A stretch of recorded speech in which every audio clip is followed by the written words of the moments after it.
Welcome to a special Sabbath Sunday emergency coffee with yours truly, Adrian, Hannah Dragon, independent, androgynous, pansexual artist, athlete, philosopher, and geopolitical theoretical philosopher, and theorist, strategist, and thinker. And I develop strategies for the North American Collectif. It is an emergency session. We're gonna pour some coffee, and it's gonna begin with my gratitude today. It's on the 14th of June today, and it is Donald Trump's anniversary, 80 years. Granddaddy Trump knows that I would have not voted for Granddaddy Trump. I would have voted for Biden or Kamala. And of course, we have to put that into perspective and put that into the dynamical geopolitical discussions which we're gonna be having at this moment in time. I was a bit moody.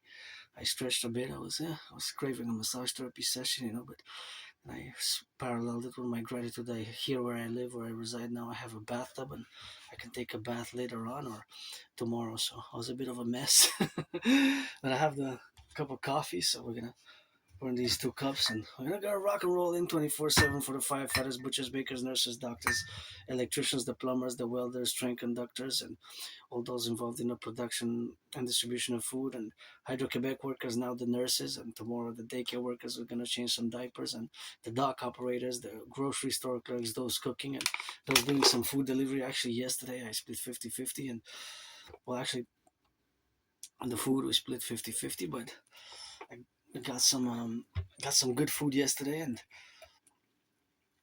I had about $122 deposited from the tax from 2025 tax return. So I put a little bit towards the food. I said I'm gonna eat over the Sabbath good, and actually it was very good. And I still have leftovers, and I ate twice, and I still have leftovers here. And it was lots of food, lots of meat, more expected than would have expected it to be in terms of the meat that they put in. I'm gonna show that how much it cost because it was quite affordable, and it made me think that I gotta send a message to Uncle Connie in the absence of the king, because the king is absent here in Canada. And I always make the geopolitical statement that we should have been a republic on the 1st of January, the year 2000. So it is with a tax. It came out $2 was the delivery cost. So it cost 55 and 13. I give $5.65 tip. I did add a tip to the delivery fee. So that was the cost for a great dinner from which I had leftovers earlier this morning and later. So this is what it cost. It was a combo delivery for two, combo for two, and it was really really affordable. It made me think. I paid well plus the tip like $60 and 68 cents. $60.68, and it made me think that in the news there was a discussion and about Uncle Connie's expenses vis-a-vis three trips since he took office in 2025 that cost $200,000, the catering. So I said I really want to look at that bill. I really would love to see that bill and what was served, because this food that I got for $55.13 was really really good, and I still have leftovers because I don't like to waste food. And food security is important nowadays. It's my only stress now being financial, right? So for this coffee with yours truly, Dragon, we're gonna have a special on the budget. Thank you for the donation, by the way. My anonymous friend got me the bananas. The jam I paid for the jam myself. It's actually an affordable jam, 500 milliliters. It's imported. It's from Egypt.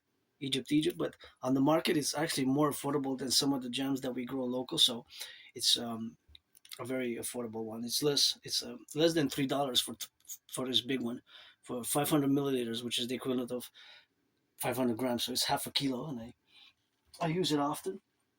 This is what we're gonna have with the affordable on the budget Sabbath twins. It's basically hot dog bun, half of a banana in each, one banana, and a little bit of that rock and roll as we go. So this is gonna be, and I have 3.5 leftover cookies. Somebody donated his 3.5. Makes me think of the Septennium, Dragon Septennium, call for the 7-year period to implement my trinity of theories: the CIT citizen integration theory, the DRT debt for fusion theory, and the DFT democratic fusion theory, and of course, which is split in 3.5 years the first period and the second period 3.5 years.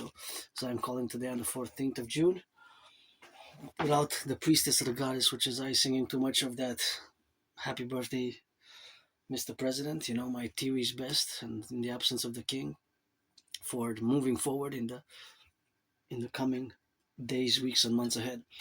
I want to discuss specifically geopolitics. So I'll leave the baggage at the door. I'm not gonna discuss other issues such as my neurological mental divergent condition, although I do have to mention that I have a condition known as Asperger's syndrome, and which is known as high functioning autism or ASD level 1. So certain of my communication styles will be a bit more peculiar and related vis-a-vis to this neurological mental divergent condition which I live with, and which I've accepted only about 3 years, some more than 3 years ago. But since around 2015, I've been semi-officially diagnosed by several individuals. I've experienced working with people on the spectrum, so I certainly improved a great deal. Got to thank my anonymous friend. If I make a million, a trillion, and if I know somebody who became a trillionaire, because in a parallel life I also build, design supercomputers, satellites, microchips, gadgets, and whatever have you, I would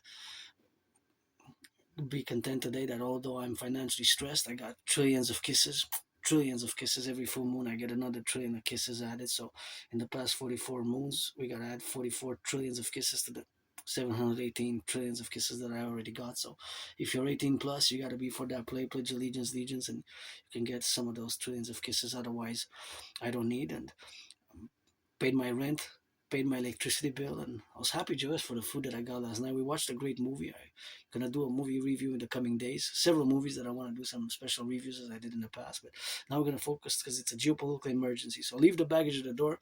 We're gonna go in. My special interest is geopolitics, and parallel to rock and roll and sports and fitness, I'm an independent geopolitical theoretical analyst, philosopher, strategist, and thinker. I develop strategies for North American Collective. So let's see how this coffee goes. And before I do discuss the Iran current geopolitical tension, geopolitical crisis, the war, and the blocking of the Strait of Hormuz in relation to the North American Collective and the rapture which has been happening in the global world order, I will discuss and I will pose a mathematical question because, as you know, I'm no Claude Shannon and no Stefano Dobleja, but I love math and I'm above average like many Aspie. So I'm going to interpose now a question while at the same time I will salute the firefighters, butchers, bakers, nurses, bridge builders, construction workers, plumbers, electricians, and the welders, all those. Tomorrow, the workers who are gonna come pick up the recycling. Please, please, please do the proper recycling. Put it in the garbage if it goes in the garbage. Put it in the recycling if it goes in the recycling, and vice versa in the proper place. If it's recyclable, put it in the recycling bins. If it's a garbage, put it in the garbage. Just to call it a heart for yours truly is also calling for the creation of the dancing goddess army, as I call all to get acquainted with my philosophies, theories, propositions, and my dream. My dream basically is a fundamental mass public-private partnership, a call for a mass PPP across the North American Collective, or fundamentally what I call the North American Collective, the civilizational complex of North America, of which I am myself Quebecer, Canadian, Canadian, Quebecer, and North American, because I also believe in reincarnations. I was born 3 times in past lives, once as a woman, twice as a man in the USA, served in the same United States Armed Forces twice in 2 different wars. The wars were 156 years apart. And I love math. I always do constantly. I do mathematics in my brain, and there's always pluses, minus, additions, conversions from fractions into percentages. And I'm no advanced mathematician in this life. Geopolitics is my special interest, aka obsessive interest. That's where I excel, parallel to rock and roll. So I write rock and roll songs every day, always for the train conductors, butchers, bakers, nurses, electricians, the plumbers, the welders, and all those now delivering some food, the cooks and the cleaning workers. Always gotta think about them. And my theories for mass North American imperial representational employment, that is implementing the DRT debt refusion theory best, parallel to mass financing, volunteering, as well as tourism and fitness and physical activity. As you can check back in past years and get acquainted with my other videos and read the transcripts, you're going to detect my references which I make every video to the past videos, or to different ideas, theories, propositions, of which I am calling all to support. So I feel much better now. I was a bit moody, but I couldn't stop just doing geopolitical analysis. I was watching on and off, and I then kind of took for my Sabbath rest. But I guess I'm gonna try to go to bed earlier. But there are so many different events, and of course I look at different news sources, local, national, Quebec, Canadian, and on the radio. And then of course I go overseas, and then I come back home in Montreal, Hawk Island. I reside on the island of the Hawk. Actually, it's been 7 years since I haven't even left the island. 7 years. Think about that. So as much as I try to be a world citizen and a world peace advocate, in the past I haven't left the island itself, which is a big metropolis island, for 7 years. It's been a long. It's been a long time, but it's a big island, 2.5 million people. Eh? We love our French here, so we got to rock and roll a little bit of that French, la belle province. And I'm going to interpose a mathematical question. So I'm gonna, for every video that I do now, I leave an open mathematical question. It is estimated, or sometimes it can be tricky. It could be a trick question, or it could be estimation, and it's based on mathematical principia and formulae, which basically the equations stay the same with other parameters and variables interchanging. But nonetheless, this mathematical question is relevant. I pose three mathematical questions, which are all related to this food, which kind of, I would say that it will cost me less than, well, it probably less than $2, of course, less than $2, because of course the buns come in a 12 pack, which was an affordable one that was donated. Thank you for increasing my food security. The banana, my anonymous friend, so it was one banana, half and half, and the amount of jam.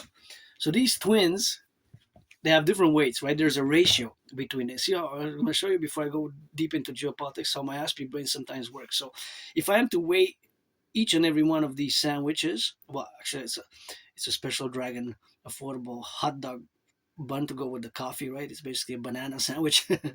It's sweet, but each and every one has a different gram. Now the bread weighs a certain amount, the banana weighs a certain amount, and the jam will weigh a certain amount, right? They could be different from each other, but the total amount is the three ingredients. That's the 100% of the sandwich's weight, the weight. Let's say 100 grams. If it weighs 100 grams. So this is I'm going to make the mathematical question. If a sandwich, and you can use the same mathematical parameters to calculate all the sandwiches in the world that exist now. Somebody's making a sandwich now, and that same mathematics will apply, right? The divisions, the multiplications, or the conversions. Well, if mine has three ingredients: bread, banana, and jam. It could be four ingredients. It could be bread, cheese, butter, and mustard. It could be different in ingredients though. So the more ingredients you have, the more divided by a different set of numbers, the total weight, right? For example, in this case, it's three ingredients. Each of the ingredients will have an amount of percentage of the total. So let's say this sandwich is 100 grams. This sandwich is 100 grams. If the banana weighs 30 grams, then if the bun weighs 60 grams and then the jam weighs 10, that's exactly, because it's 100 is 30%, the jam is 10%, and the bun is 60%. So because it's 100 grams, then of course it will be related, of course, in the administrative affairs where we got now. So that is just the relationship, of course, of being interjected. So if it's 100 grams, then it would be 100 grams, right? So 100 grams will be divisible, exactly, because 100 grams is exactly 100%. So then it would be easier. But let's say I'm gonna leave this open question, mathematical open question, and of course this mathematical open question, of course. So this will be a mathematical question, which will be, of course, realizable, of course, in the relationship, of course, of being. So that's where we are now, of course, in the relationship of existence with this mathematical principle, which can be applied. So let's say this one weighs, I'm going to make it also not that hard. This one, let's say, weighs 100. This one weighs 150. Now, if I say, I want you to calculate, to give me the percentages. So if a sandwich, this is a mathematical question, if a sandwich weighs 150 ingredients, it's a, let's say, banana sandwich. If the bread weighs 90 grams, the banana weighs 50 grams, and the jam weighs 10 grams, what is the percentage of each of the ingredients? So you have three. You have the bread, the banana, and the jam. If it weighs 150, so now you can calculate. Now you can calculate with those numbers, you can do the math. But the math has to be done in a certain manner, right? So I love math. I constantly do math in my brain. Sometimes I would look at the sandwiches and I would estimate, because I did not weigh it, so I don't know the weight. But I can figure out by looking at the bag of the buns, for example. I know that they're about the same. Of course, they could be a gram or two or 3.5 less. So what do I know from the bag? And this could be applied at the micro and macro level, right? So the bag is 12. This was the bag of 12 hot dog buns. So There are two of them. So those two of the 12 represent also a certain percentage and a fraction, right? And a fraction, because you divide by 6, 2 over 12 is also 2 over 12 is 1/6, 1/6. So that can be also a percentage, right? It's about 17.5%, right? But this I kind of the numbers kind of pop in my head, in my brain. They just kind of pop in the brain, basically, fundamentally. I'm not super advanced mathematician, but I'm above average. Many Aspies are above average.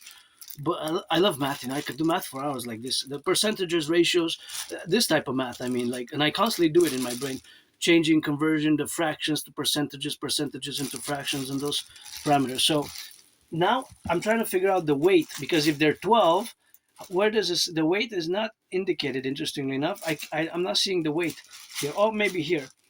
Oh, it actually gives me the weight. So it actually gives me per one bun 42 grams. It says there 42 grams. 40. That's why I said about 45 grams. I wasn't sure, but of course. Oh, somebody's at the door. My friend. Hold on, I gotta answer the door. I'll be there.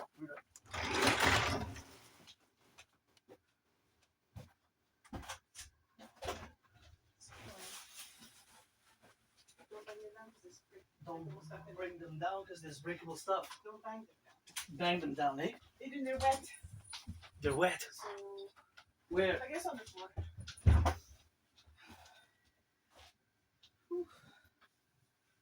What a time to come back in the pouring rain. Pouring rain, eh? Okay, I'm back to doing some geopolitics now. I'm busy. See, I'll be busy until 7. That's fine to go to the bathroom though, because I have to do my hair. Can you do it after? I'll do my hair when I have to. So each bun is 42 grams. 42 grams, right? So now that I have this information, I want you see the total is not there. Some bags have the total amount of weight, but interestingly enough, this one did not put the total weight. They didn't calculate it on the bag. See, I can't find the total, but knowing from the back, we have the information in the back, and I know, of course, how many calories and how many percentage and how many protein. 4 grams of protein each. That's not bad. So I'm gonna get 8 grams of protein by 2, right? Because gotta double 4 times gram, because this is per bun. So each bun is 42 grams. Now, how much if it's 12? How much is the whole? How much is 12? How much is the whole weight of the bag of buns? Weight. How much is it? If each bun is 42, what do you have to do? I'm gonna leave that mathematical question open. So now we're gonna delve into geopolitics. So that was a little bit of introduction, and now we're gonna rock and roll in geopolitics. Leave the baggage at the door. We did a little bit of math. We had a little bit of fun. I had a little fun. I could do it for hours and keep on going, but it's a geopolitical emergency. Now,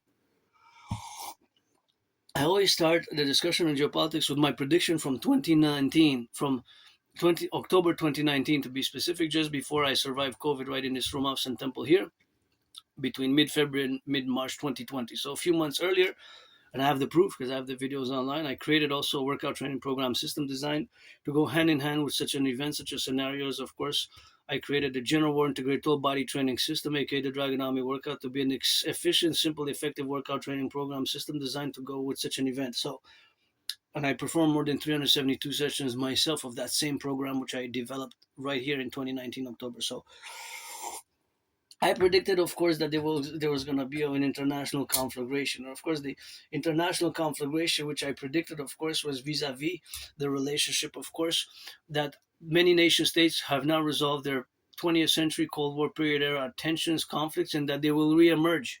The reemergence of these conflicts will escalate, and there will be a rupture, fraction, and kind of the World War III scenario. So there's more academic, scholarly, intellectual, geopolitical analysis in it, but fundamentally that was the main premise. So sometimes when I discuss my geopolitical ideas, theories, they can be more intellectual, academic, so it will require some more in-depth knowledge. For example, if you want to discuss China, like sometimes I will have to refuse certain individuals. For example, 2 years ago, somebody wanted to engage on a geopolitical discussion about China, and I said, well, I never really visited China per se. I would like to go see some of those cities which are kind of cyberpunk mega cities, but I never been personally. And I asked if the person is aware of the volumes and documents, which is basically kind of books, several books, 5 volumes published until now from 2012, called The Governance of China. And the individual person said, no, I never heard about that. So I couldn't engage further in a geopolitical political discussion because that individual had no knowledge of this fundamental, super important text. There are several texts. There are thousands of pages in fundamental and lots of principles and propositions and ideologies and of course policies of Xi Jinping's China, 21st century China, not 20th century China. In this, you can actually listen to audiobook. It's called the Governance of China. So to understand and have a dialogue on China, you have to you have to have an awareness at least of those documents and what they contain, and intellectually, academically, scholarly, as much as we're North Americans, Westerners, and I guess outside of China, non-Han Chinese, non-Han Chinese, but have to have an understanding of those dynamics within those books to understand Xi Jinping's China, who's been the leader of China, paramount leader since 2012. So I had to refrain, and I said I'm going to have to politely disengage from a conversation until maybe if we meet next time when you've read some of those chapters or get acquainted with the governance of China, then we can pursue further, because otherwise it's just it's like non-productive and non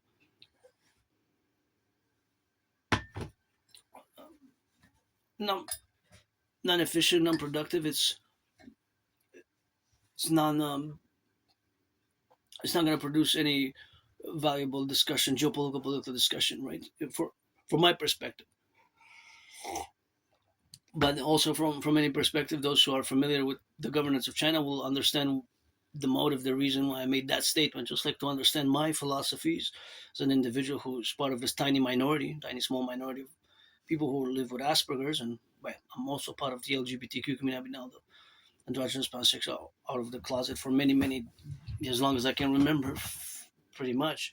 But those realities are several interjecting manners of the microcosm and the civilizational complex. As I always say here, that we are a civilizational complex which is not divorced from Western civilization, but we are distinct.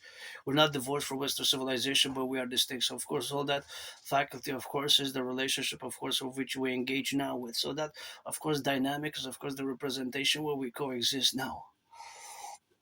So the coexistence is that we are in the North American coexistence as a civilizational complex. I mean, we have to interject it with the geopolitical realities that exist today. Basically, that the concourse has been taken for regionalization and several alliances which have been made. So that on this Trump's birthday, you have to understand specifically that, for example, the Iranian situation, Russia and China have a fundamental interest, covert or overt, to support the Iranian regime as much as one can, as much as they can, fundamentally as much as they can, right? They have a covert and overt interest to support it. Now, the latest news that I heard at 6 o'clock news for 6 minutes, I listened to the news, and that said that there's some signing of there's going to be a signing Friday on the 19th of June vis-a-vis a ceasefire moving towards a peace agreement. There wasn't exactly the 100% information clear as they're written on paper or documented in the news what exactly is going to be discussed and the details of it financially, the economic and the relationship with the development of the nuclear weapon and all the other security matters that Iran is also asking, because in the past weeks and months Iran of course asked the United States, one of the asking the demands, requests of Iran was that the United States military leave the Middle East, leave Saudi Arabia, Qatar, so the environments where they're in Kuwait, and where they have military bases from the Middle East. So this is going to be a great point of contention, because if Iran, that means that if they cancel this request, if they cancel this demand, that will be a point which is going to be on the plus side of for the United States. Now, Russia and China, they have a vested interest to press Iranian regime for their support, for them to ask that, right? That's clear geopolitics. And of course, my granddaddy Trump, who I've been challenging on a boxing match since 2018. Although myself as a universal revolutionary centrist, I would have now voted for Trump. I'm far from being MAGA or a Trump supporter, but I've been discussing before Trump got elected and before Carney became prime minister in 2025 in March, that we have further integration for SSS, the security service and surveillance and defense, the assurance of freedom with the United States best via my trinity of mass public-private partnership initiatives, which fundamentally my trinity activities, which for years I've been calling their implementation, are a mass congruent public-private partnership. So in the domain and in the sphere where we exist now together in this coalescence, is that this has to be understood clearly from a geopolitical perspective. Now, of course, in the past months and weeks, Iran was asking the United States to leave and depart the Middle East, the military bases, the military presence in the United States of the United States in the Middle East. They were asking the United States to leave their military presence, their of course the bases, and of course the drones, the carriers, the navy, and of course the helicopters and the war machines, and of course the tanks and all the soldiers that are present, the Marines and the other soldiers that are present in the Middle East. Now this is a hardcore request, and of course this is going to be a contention request. Now, by the time that it's going to be Friday, is going to be 6 days, right? It's going to be Monday, Tuesday, Wednesday, Thursday. Well, today's Sunday, so let's say almost 5 days until Swiss time. Switzerland, Friday they're supposed to sign the agreement in Switzerland. From the latest news that I heard, it's 6:06. So now, being that it's about 6:30, 6:45, maybe 6:37. I don't know what time it is exactly, but around that time. So now, because they have these 4 days for Iranian regime until then, until Friday, to discuss with Russia and China, and Russia and China will press for Iranian regime to keep this request, this demand for the United States military to get out of the Middle East, because as we have seen clearly in the relation with the petrodollar, that China and Russia, they of course asked Iran also, and Iran has coalesced to stop trading oil in US dollars, and this has been happening. The trading, the OPEC countries, and Iran specifically, has stopped trading in US dollars. And if you notice what China and Russia did over the past years, is a solidification of their military financial alliance, because they have what I call the twin geopolitical convergent interest of Taiwan for China, and of course Russia and Ukraine. And of course the intervening of NATO with the military interventions of NATO have also made that their solidifying the Russia-China relationship has been a counterpoise strategic geopolitical strategies which they're implementing. And of course Iran, being a point that they block the Strait of Hormuz, then in the simple reality of the geopolitical context, and of course of their interest, is that they will press Iran to keep that request, that demand, as a stalemate, right, and support Iran in the coming 4 days. They could mass send weapons, covert or overtly mass send weapons and financial aid and food aid to Iran covertly, because Iran has that base 44, Eagle 44 or Rus 44, for which they block the Strait of Hormuz, because that base, there are several bases which are in the mountain like that. That was their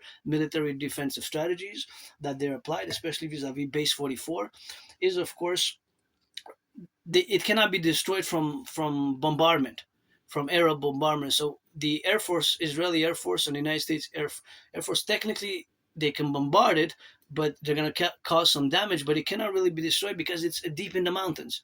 It's deep in steel and whatever they use, steel and aluminum and metals, but it's in the mountains, so they can't destroy it unless it's like boots and tanks on the ground, right? From above, even with precision Tomahawk guided missiles, they're unable to destroy that base and other bases which are like it. But base 44 is one of the main ones.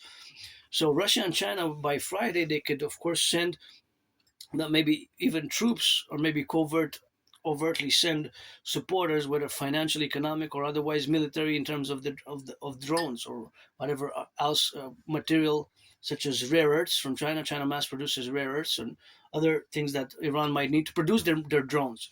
So it might be that they're going to just be able in the coming 4 days, with the support of Russia and China, because they have a technical knowledge to even build some thousands more drones and even missiles, because so we see China and Russia both invested massively in their military capabilities. So it'll be helpful. It would be nice to see a peace agreement and a concordium for moving towards a lasting peace and a ceasefire. But from this perspective, I pretty much think that Iran will, and if they do, then I would be surprised. But I think that Iran will keep that request at the behest of Russia and China, because just before Iran got attacked, the problem was that the Iranian regime was not doing so well. So this might have had also a paradoxical psychological component to the Iranian population being under threat from outside external forces, an attack on the via the plane, via the sky bombardment, that they might have, of course, solidified their regime. And now those millions of Iranians who wanted the regime to end, which was established on the 11th of February 1979, according to the Iranian regime, that they are, of course, also saying that they're going to support. They're now becoming kind of supporters because of the survival, because they're kind of in survival mode. So, or because of spiritual, religious ideas and motives, they might say that, hey, it's we're being attacked and we wanted to do it our own way, to get rid ourselves of the regime. But now they're backing. So those who were against uprising against the regime a few months ago and in the past years are now maybe a lot of percentage of them because of this attack. What's called a preemptive strike. Now I'm not going to discuss the preemptive strike theory and doctrine thereof because it's pretty much not the point in this time, because now it's of course already happening, and it's not. I'm not going to discuss preemptive strikes or preemptive attacks at this moment because it's not really necessary at this point. So that has to be understood. My worry is that, of course, Alexander Dugin's philosophies, strategies, geopolitical strategies are implemented paradoxically by both Russia and China. So Alexander Dugin, if you're not, he's not that well known that mainstream, but I'm referring to his geopolitical book called The Foundations of Geopolitics in 1997, and the fourth political theory. So he has these two books. I call them the Alexander Dugin's twins, but these books you have to get familiar with to really know what I'm going to make a reference. If you have never heard of these books or Alexander Dugin, then you're probably not going to know what the references that I'm making are related about. So my worry is that in the past 3 years since Russia invaded Ukraine, their so-called military operation, and the further solidification for them to end the hegemony of the United States, because that's what they self-declared openly, that they're ending the United States hegemonic rule, that they're integral. Both of them. They're integral. They're applying integrally vis-a-vis and in an antagonistic manner towards NATO member countries. Alexander Dugin's strategy. So that will include also internal fomenting, or what I called in a geopolitical document that I started writing around 2017, 2018, and I revised it a few years ago. I was on some USB keys here. What I called the Public-Private Partnership Initiative for the NATO sphere public-private partnership initiative for the reconciliation with non-NATO, peaceful reconciliation and harmonious relation with non-NATO member diaspora communities living in NATO member countries. Because if you're part of NATO, like Sweden is the 32nd to have joined, the security clearance is different from citizens intra-NATO security clearance. There exists a sort of an intra-NATO country security clearance, is a military security defense, which has been established, that is specific to NATO member countries. So, for example, if somebody from Poland, because Poland is part of NATO, goes and wants to work in security in Canada, the security clearance is easier made, right? Is easier done because, of course, also from countries. Germany is part of NATO. Of course, Sweden is the 32nd member from last year. Sweden. So we have 32 member countries of NATO. So my idea is for reforming NATO best with the North American Collective Dragon Army, Total 991 SSSD, security service and surveillance and defense protocols best at this point in time. But I'm not going to go in a mass discussion thereof of that specific theories and protocols. But I want to get back to just focusing on the Iranian crisis at the moment, and the strategies that are being employed. So my worry, the worry is that Alexander Dugin's theories are being implemented. So you have to read the foundations of geopolitics, and basically how they can take advantages in a overt manner by using transnational criminal syndicate organized groups. So internally, domestically in Canada, fomenting internal domestic unrest, right, or taking care of our vulnerabilities, because Russia and China, they have very extensive secret polices, and even in here we discovered in the past years, I think 2.5 years ago, the RCMP, which is the co-equivalent of our FBI, Royal Canadian Mounted Police, they discovered Chinese police stations which were monitoring was something like totally out of the world that you would have operating on Canadian soil, Chinese police stations. It was quite something that was never heard. I never heard about that before, and this is kind of new. That just happened in the past year. So that's something which also has to be integrally discussed and understood fully from a geopolitical perspective. So Russia and China, they have this twin interest, converging twin interest, because of Taiwan and Ukraine, to support as much as they can, covertly or overtly, the Iranian regime, because it's in their favor to support the present Iranian regime, both as strongly as they can, because of the antagonism and the outright war and conflict which has now begun between the United States and Iran, and the blocking of the Strait of Hormuz, because they're able to get some energy. Russia doesn't need gas and oil. They have they're producing. Russia doesn't really need gas and oil themselves. There's several other countries which are affected, although the price of gas has increased by a big percentage, between a little bit more than a quarter, 25%, maybe 35%. So that is integral, of course, to how it's hitting the markets and the pocketbooks of many Canadians. Even there's great unprecedented financial stress here. Myself, my only stress now is financial, but I'm rich in other ways. So the geopolitical realities that are converging is, of course, the Iranian regime is super covertly supported by China and Russia, because they have this convergent, of course, interest. So of course that is the convergent, of course, where we have these multiple forces in geopolitics which converge there, but mainly Russia and China. So Russia and China will support Iran. By the time they're going to go maybe sign, I hope that there was a deal, a peace agreement for world peace, for the progress of humankind. But I'm pretty very skeptic, and I'm pretty sure that Iran will not drop the request, the demand to sign a ceasefire agreement, to sign a peace deal. They will say that one of their requests, they will not drop and cancel and annul the request for the United States to move out of it, to move out of the Middle East. They will keep on requesting, demanding, as they have in the past. That's my take. That might not be so. I'm not 100%, but that's my geopolitical take, that they will keep that there because they're going to be pressured by China and Russia to do so.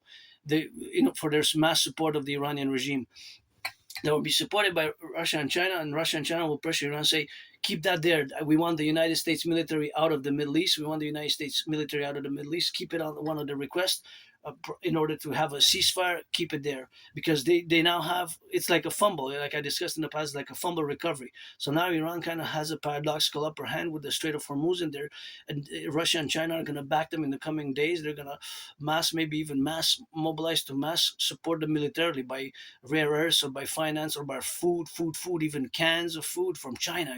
China China also mass produces food, and Russia, they have the technical capability. So in the coming days, they might support the Iranian regime before Friday, like they never had before. So this is also the point of convergence with Alexander Dugin's strategies. But again, when I mention that geopolitical philosopher and strategist and thinker, you have to read a bit of the foundations of geopolitics. And again, my pretty worry is that they're using covertly these transnational criminal syndicate organized groups across Canada, United States, and NATO member countries to take care of to take advantage of our vulnerabilities, of our vulnerabilities which we have. So here come my Trinity of theories best, such as Genesis 33 protocol for total SSSD, and of course, in consequence to the securing our own citizens with their well-being and wellness, overall general wellness, which they have to be secured, which such as of course food, housing, and shelter and transport, and mass rehabilitation as well. That's where my debt refusion theory comes into play, for mass enabling of rehabilitation and mass employment thereof as a public-private partnership strategy, and of course in the integral relationships of where that aspects are to remain.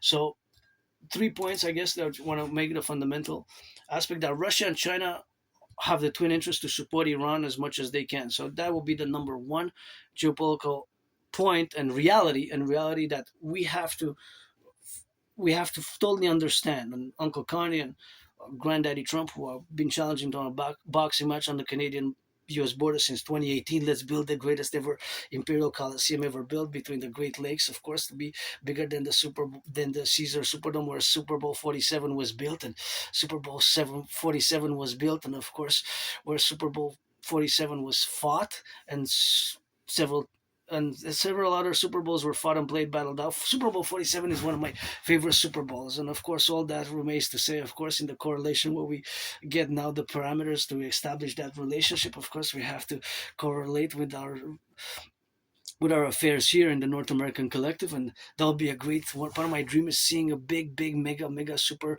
center which is environmentally friendly be built, and where me and Donald Trump are going to inaugurate it and fight on a boxing match. I got the red gloves there. Got the red gloves. I'm not gonna show them now. Yeah, maybe I should show them now. There we go. I got them 7 years ago, a little bit more than 7 years ago. My anonymous friend, if I make a pay in the train, and this is, I'm auctioning them for 1 million. Should auction them for 1 billion, but they're a bit damaged, but they're still good to go. So that is something where we have now to be a relationship with the representational aspects of where we got the dynamics. So this is where we have now to be relationships that we co-establish ourselves as a mass paramount in where we're going to converge in the North American Collective and NORA NATO complex, and we're going to establish via implementing my Trinity Arteries a super SSSD complex. So the second point is, of course, that Iranian regime might have been strengthened. Not that might have been strengthened, that is strengthened by a percentage of the population which otherwise would have not supported. Whether it is 10, 15, 20%, I assume it's around that terms of percentage that now they're supporting because of this reality that there have been attacked. So it kind of created a paradox in many ways. So the third point, but it could be the first point, is that of course Iran will keep demanding, requesting that the United States depart from the Middle East. So this will be demanded in their requests and their demands for processing a further ceasefire agreement. And of course, they have the antagonistic relationship of Israel, which come into play, of course, to the bombardment and the attacks on Lebanon, specifically Hezbollah. Hezbollah is an Iranian-backed militia, Hezbollah, and the interplay of the Houthis. So now, if the other strait gets blocked in the coming days, weeks ahead, there could be a mass problem. So is it, of course, the Strait of Hormuz being that it's blocked now, it has created mass shortages of even not just fuel and jet fuel as well, of course, as other goods, food security. Of course, it has been a fertilizer. A mass portion of the fertilizer that's needed in the world, especially Africa and other parts of the world, is usually passes through the Strait of Hormuz. I think it's about a quarter, but double check the number more precisely. Exactly the accurate number are in the close to between 20 and 30%. There might be off. It might be not exactly that precise, the numbers that we know in the total production and total distribution of import export when it comes to fertilizer, but it's around between 20 and 30%, I would say. So of course, between 20% or whatever the case may be, is of course something where we have now to correlate ourselves in this reality that it's a problem for many countries in the world. So they're growing food insecurity vis-a-vis the blocking of the Strait of Hormuz. Now Iran, as it is a regime today which was concorded on the 11th of February 1979, that is also the process, of course, of the manifesting, where we got to implement the accord, this new accord, which might be signed on Friday, which doesn't is not, of course, set in stone. It's fluid. It's not set in stone, and it's basically more hearsay at this point, or non-confirmed, that is going to be signed. There's no official agreement or official. There's of course no certainty thereof that it will be signed Friday, the 19th of June in Switzerland, the agreement between the United States and Iran. Because if Iran says, well, Israel has to stop bombing Lebanon, and if Israel continues in the coming 4 days to bomb Hezbollah in Lebanon, or even furthermore incursion, that will be a problem. The other problem, the main problem, is that Iran will request the United States military to leave the Middle East, as they had done in the past weeks, in the past months, when several ceasefire agreements were trying to be put into place or moving towards a lasting peace. Of course, the nuclear question might be resolved, but if that is counterposition by the Iranian request for the United States military to depart, is the United States willing, President Trump, the administration, willing to go that far to say we're going to leave the Middle East? That might be, of course, something that, in theory, I guess, it's pretty much a no-no, right? At this point in time, a no-no. But that's something which, of course, has to relegate with the other agreements with where the United States military is, for example, in Saudi Arabia, right? The troops that are around the Middle East. So this might be, of course, concorded to another relationships of what we have now to be relegated. But that is basically three main points of the geopolitical contention that have to be clearly understood. So whatever we might say, it is those points that are going to be contentious: the departing, that Iran. So we have to say yes, and we have to affirm that Iran is that being backed by Russia and China. That Russia and China have a covert or overt interest to back the Iranian regime. The Iranian regime. So that Russia and China have no interest now in changing the Iranian regime because they have agreements now. Even the ending of the agreements that they have with the Iranian regime, for example, ending the U.S. petrodollar, so which is part of ending the U.S. hegemony, which is part of the strategy to end the United States as a as a hegemon, as the world police, and a hegemon, and building a what they call a multilateral world, a multipolar world. So that has to be understood, and that has to be concorded in all the relationships which exist furthermore. So now I'm just gonna getting a bit hungry, so I'm just gonna have a little bit of I'm just gonna have, I guess, one for now, one of the twins. Let's see how is this food secured here. How is this sandwich with the coffee?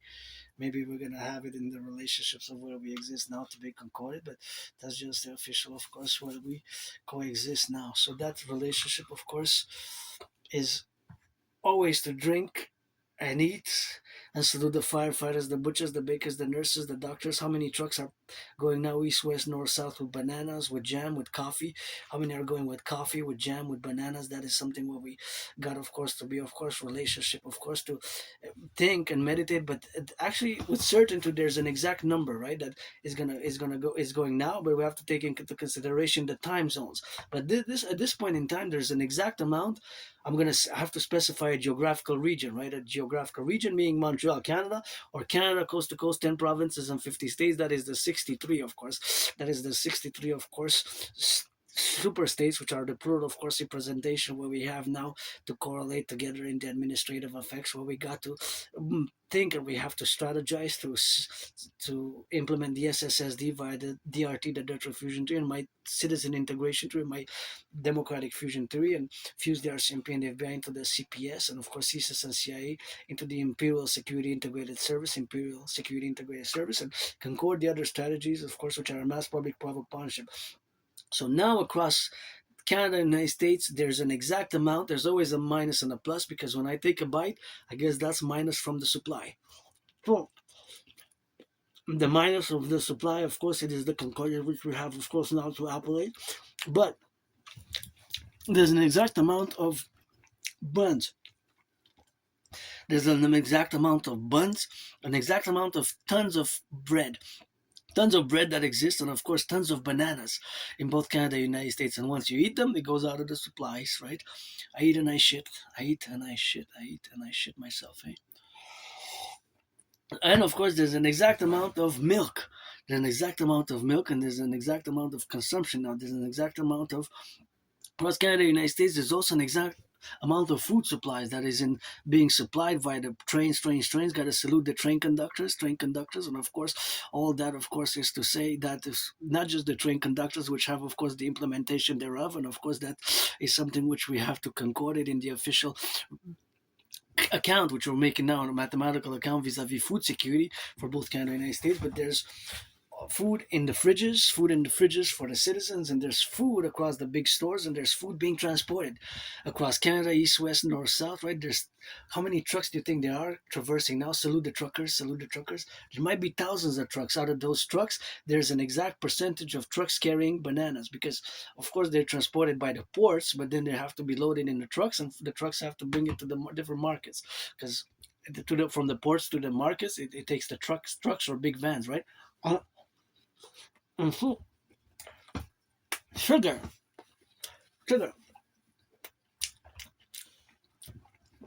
There's an amount of sugar and there's an amount of coffee, right? So I would have for a few days amount of bread, whatever the case may be. My food security for tonight is good, so it's still the Sabbath until midnight, and it's really a good sandwich, really affordable,